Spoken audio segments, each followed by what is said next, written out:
Good morning, everyone. We are coming to you live via Facebook streaming, YouTube streaming, and also via Skype.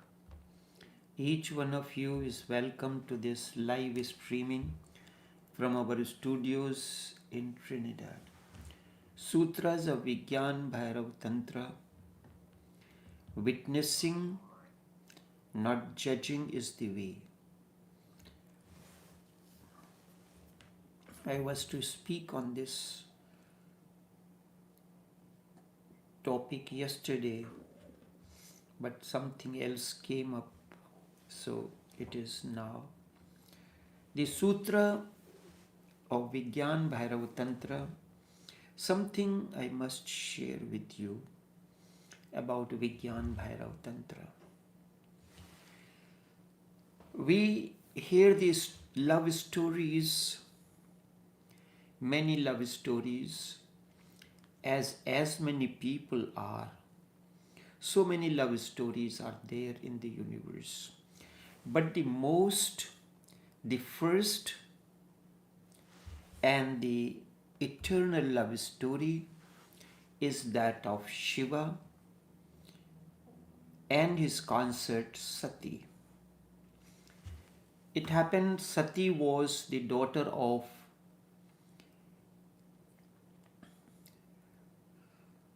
a king. She has two other sisters,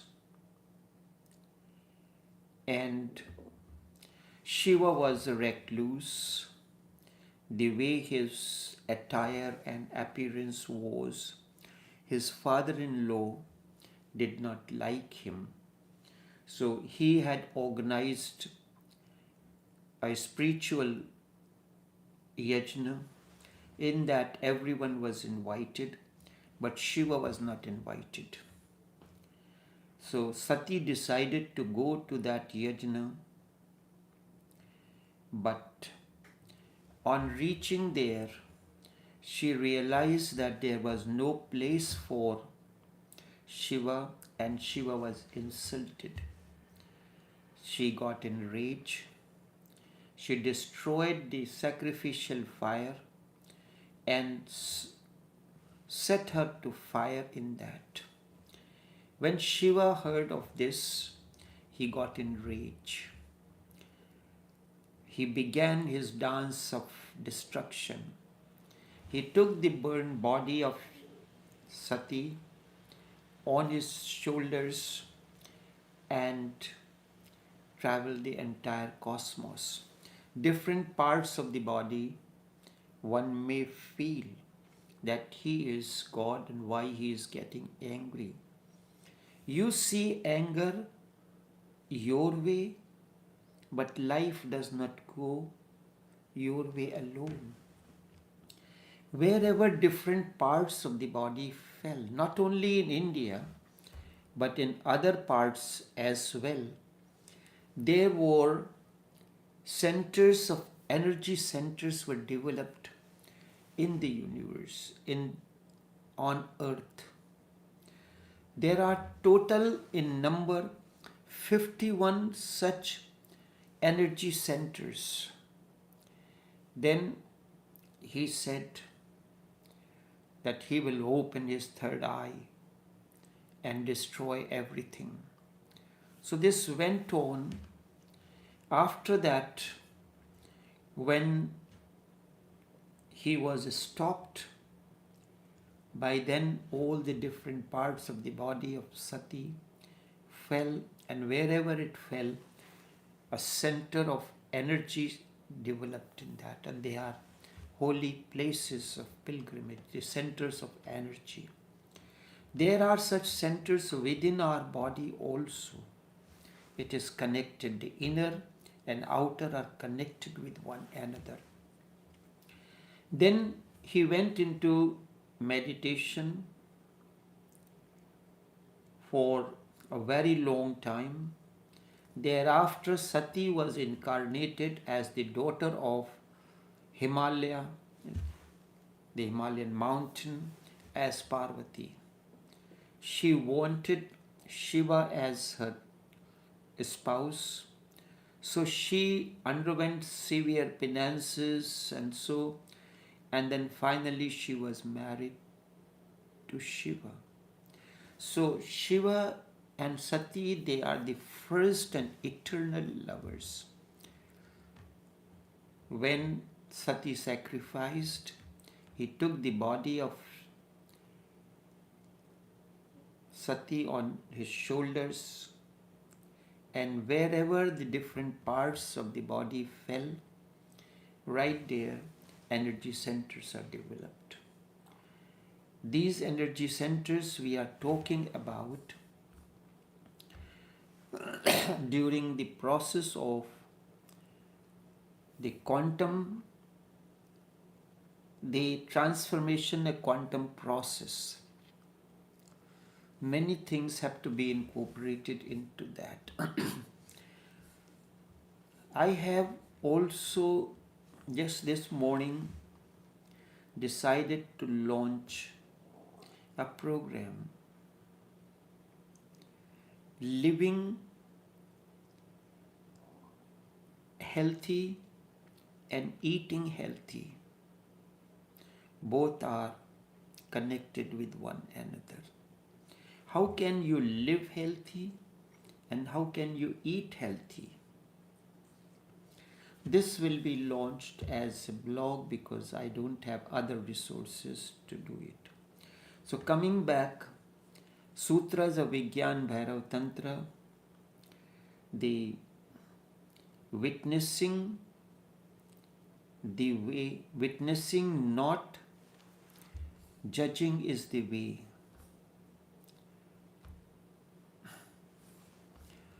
So the first sutra in this line says, at the start of sneezing, during fright, in anxiety,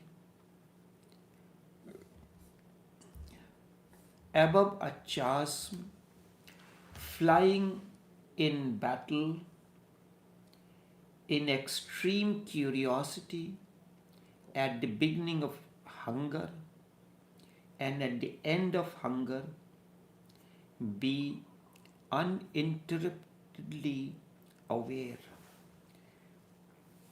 Is talking about some basic things. Sneezing is normal. When a sneeze comes in, our eyes close. Even when you are driving, for a moment the eyes close. During fright, when you are running away out of fright, in anxiety, above a chasm, flying in the battlefield, in extreme curiosity, at the beginning of hunger, at the end of hunger. These are the moments when you need to be uninterruptedly aware. The second sutra, the purity of other teachings, is an impurity to us. In reality, know nothing as pure or impure. We consider our teachings as pure and authentic as compared to the teachings by the others. The purity of other teachings is an impurity to us. Hindus consider their way is the only way. Muslims consider their way is the only authentic way, and the rest is all impure. In reality, know nothing as pure and impure. Human life is a paradox. To reach near you, to reach near, you have to travel far. How that is possible? To reach near, you have to travel far. And that which is already achieved, you have to achieve again. Nothing is lost. When it is said you have to reach near, near means what? Near your house? No. Near your being, near your consciousness, close to your consciousness, you have to travel far. And that which is already achieved, you have to achieve again. How this is to be understood? You have achieved something. You have achieved something already, you have to achieve again. Simple example, you have achieved health. But how this health has come to you, the happiness that you have in life, you have to achieve it again. You have achieved it in the outer dimension by accumulating the things of outer dimension. The house, a loving spouse, children, vehicles, job. This is the source of your happiness. You have achieved this already. But you have to achieve again. Is the house where you are living, is house can be considered? It happened. A recluse came to a palace, and as he reached the door, he straight away tried to enter the palace. The guards stopped him. He said, "This is the palace of the king, emperor of this country." He said, "No, this is a guest house." And the argument erupted. He said, "No, this is the palace of the king." He said, "No, this is a guest house. I'm thinking it, and I know this is a guest house. That's why I came in, and I am not a fool." King was inquired, called in, informed, sent a message.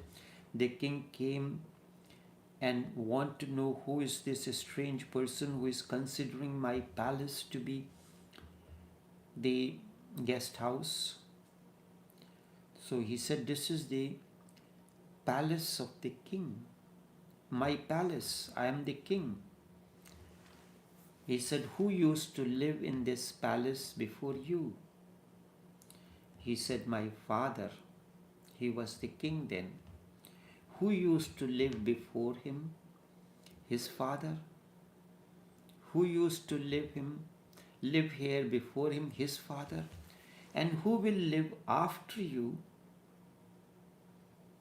He said, "My son." He said, "Then what it is? Is it not a guest house?"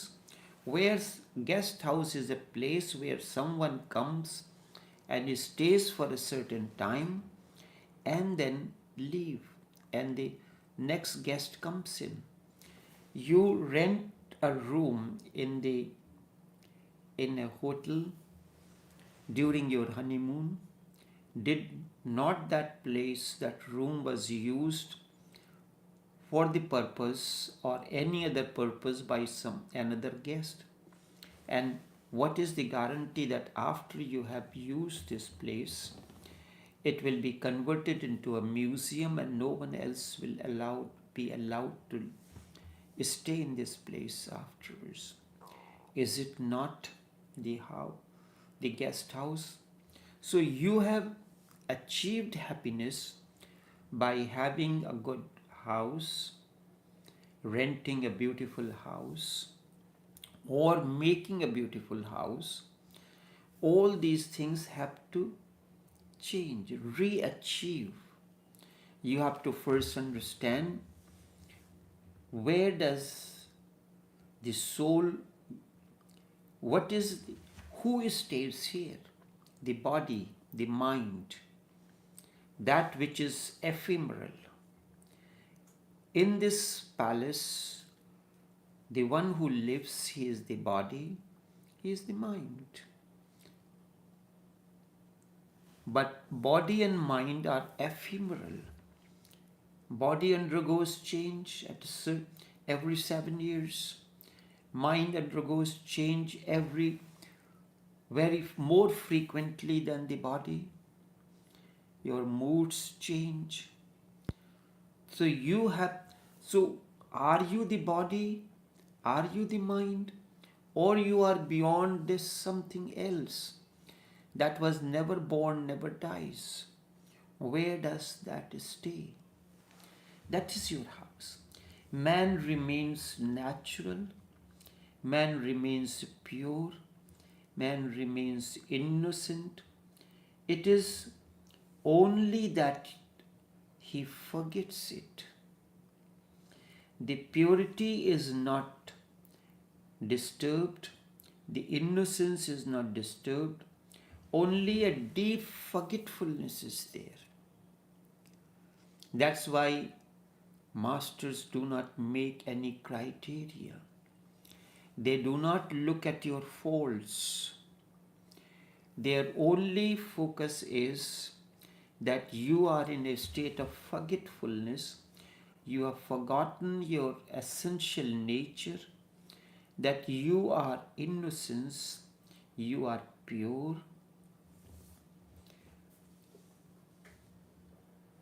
and you are natural. So he is looking at something deep within you, not looking at your body, not looking at your mind that has gone into so many relations. No. You have forgotten what is the real happiness you are seeking in outer dimension, in man, a woman, in children, in money, or anything else. I am not saying these things are not important. Money is the measuring rod. Everything that is of the outer dimension, you have to use money as the medium. But you take an apple. You eat apple, it has two dimensions. It satiates your hunger, physical hunger, and it has the capability to satiate your inner hunger as well. That's why the aspect of living comes in living healthy. Living healthy does not mean by eating an apple you are healthy. How are you eating that apple? With what consciousness?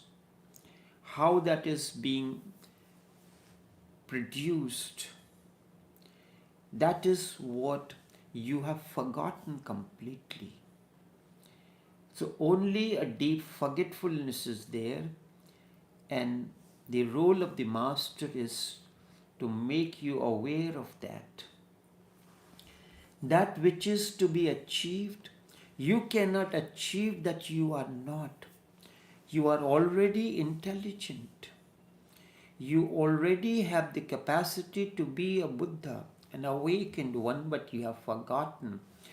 You have deviated from your path. It is a remembrance, a reminder to you that come back home. You have started your journey to reach to a particular place. You did not turn on your travel app. You have deviated from the main path slightly. So your travel app, Waze or Google Map, you in that situation, in desperation, you turn on the Waze and it tells you that it does not condemn you, mind it. It picks you up, it starts giving the direction from where you are. It says that drive from the next turn left, then it gives you direction, then continue, and it continues until you become familiar of the route that you have to take. You know a certain path that you know very well from your place to the place where you have to go. But you have deviated along the path somewhat. So there it comes in to remind you that you have, it does not even condemn, does not say anything, it starts from there. Now, from the next turn, left, from the traffic light, turn left, continue to drive, and if you want to find out from there how to reach the destination, it will give you the distance and the time. So, Master is that inner guide that guides you, that to bring you back on the track where you have deviated somewhat, where you have missed your path for certain reasons. So it reminds you that which is to be achieved, you are already there because you are already that. In essence, nothing new is to be achieved. You have only to discover.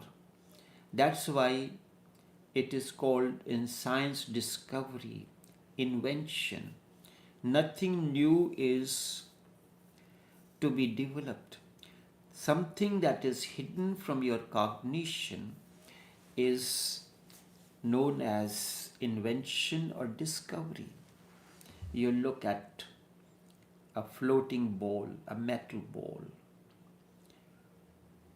The principle of buoyancy says that it will float depending on the weight of the water it removes, it replaces. Even in a ship, a certain part of the ship remains submerged in the ocean and other part. So it is made in such a way that 25 to 30% of the ship remains submerged in the water and the remaining 60-70% remains on above the water. A ball is floating. You see only a certain percentage of it above the water which is visible to you. The remaining is not visible to you. Does it mean that the part that is not visible to you is not there? So the part that is visible to you is practical truth, and the one that is not visible plus that which is visible to you is existential truth. Existential truth, so you are already there. The ball already is there, but your cognition can only see the visible part, not the invisible part. So when you start a process, you come to know the invisible part of the ball, and you say, this is the ball. When it is taken out from the water, you see the whole ball, and there is a mark, shows that up to this part it was submerged into the water. In essence, nothing is to be achieved. You have only to discover, uncover, unfold that which is already the case. Hence, both the difficulty of the spiritual endeavor and the simplicity, spiritual endeavor and the simplicity, I say both. It is very simple if you can understand, but it is very difficult because you have to understand that which you have completely forgotten. It is simple if you can understand, but it becomes difficult because you have to understand that which you have completely forgotten. Life is both eternal and outward, inner and outer. You have forgotten the way how to live healthy and eating healthy.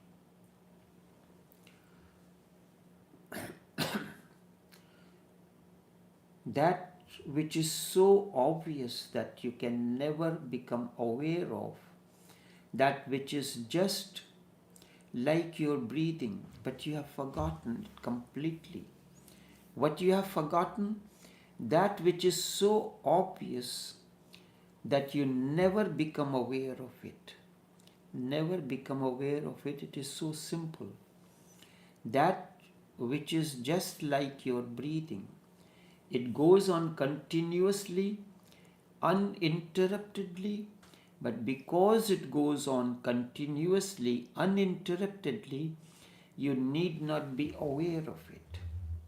Your awareness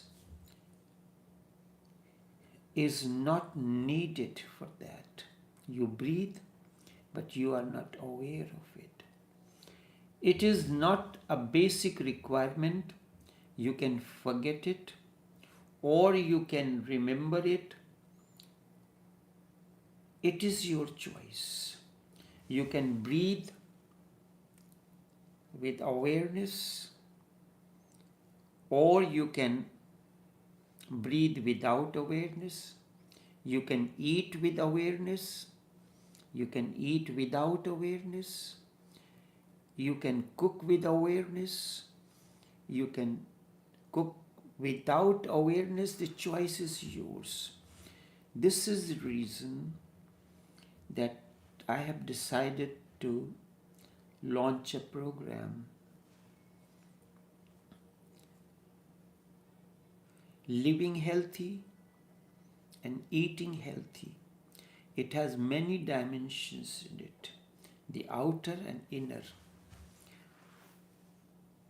How to blend different ingredients so that they create a synergy, balance in them, they enhance the quality of one another,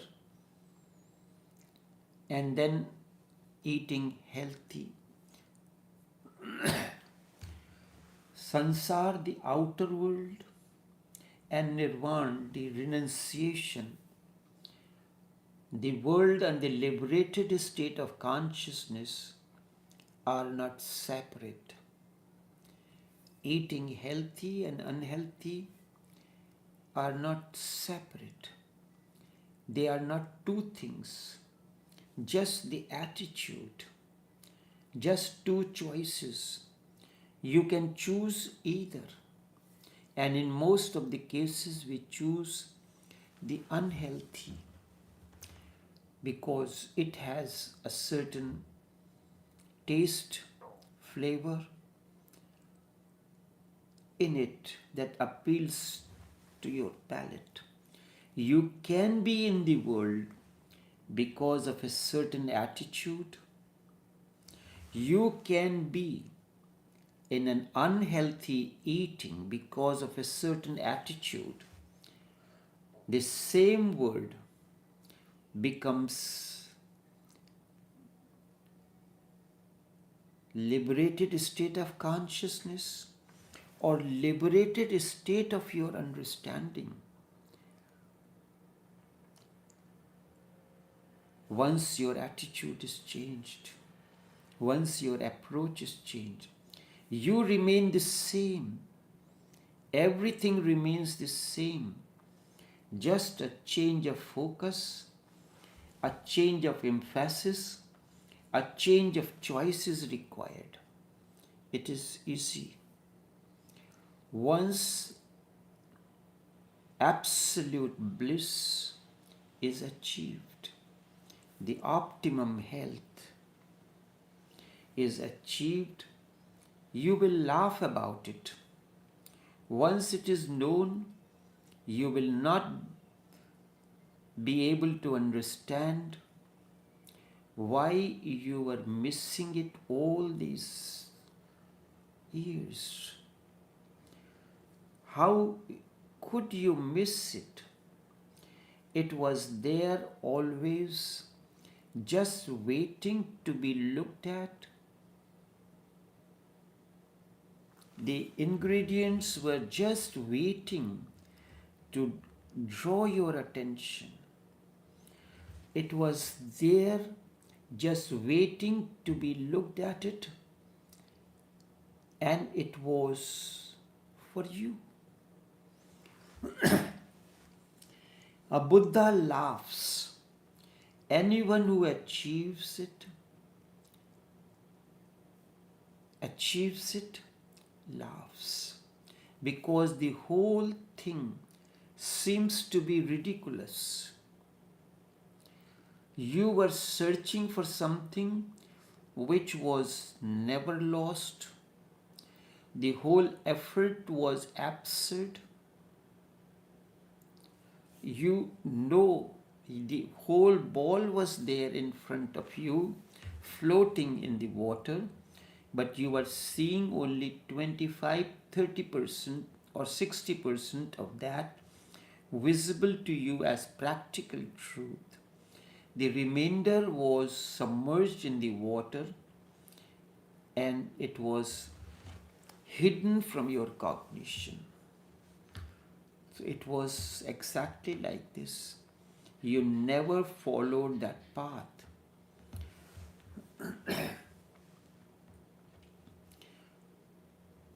But those who have not achieved it, they will say it is most arduous thing, the most difficult, really, not simply difficult, but almost impossible thing to achieve health, to achieve inner bliss. These methods which we are going to discuss are told someone who has achieved it. Remember this, they will look very simple, and indeed they are. To our mind, so simple, to our minds, things that are so simple do not appeal at all. We are always ready for the complex. Life is very simple. These techniques will look simple, and indeed they are, but to our minds, things that are simple cannot be appealing at all. Because if techniques are so simple and the abode, what you have to achieve, is near, you are already in it. You are already on the track road to reach to the destination. But you simply, because of your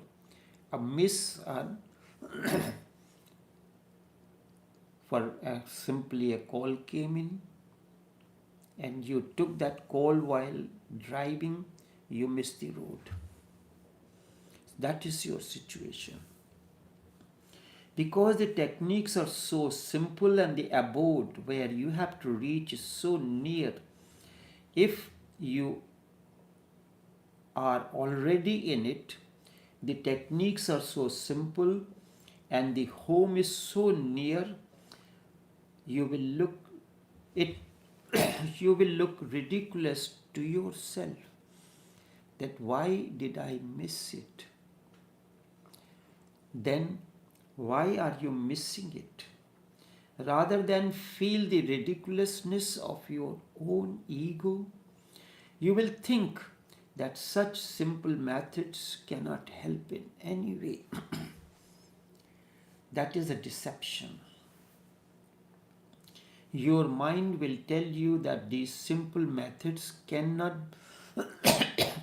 be of any help, that they are so simple they cannot achieve anything.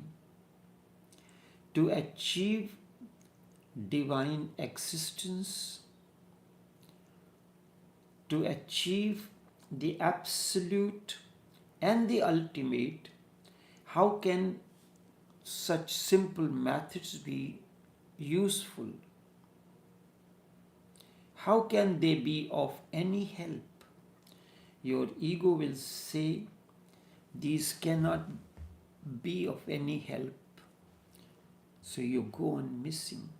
Remember, anything, ego is always interested in something which is difficult, because when something is difficult, there comes a challenge. And if you can overcome that difficulty, your ego will be fulfilled. When you overcome that difficulty, the ego is never attracted towards anything which is simple. Never. It has never happened. If you want to give your ego a challenge, then you have to have something difficult devised. If something is simple, ego does not find any appeal in it. Because even if you can conquer, if there will be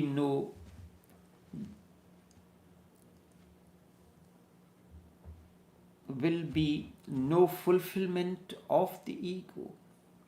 In the first place, there is nothing to be conquered. Everything is so simple. Ego asks for those things which are difficult, some hurdles to be crossed, some peaks to be conquered, and more difficult the peak is, the more ease your ego will be at. Ego is only interested in difficult things, not simple, because these techniques are so simple that they will not have in every field of life. How you can achieve your health, how you can live healthy, eat healthy, all these are very important, but these will not appeal to ego.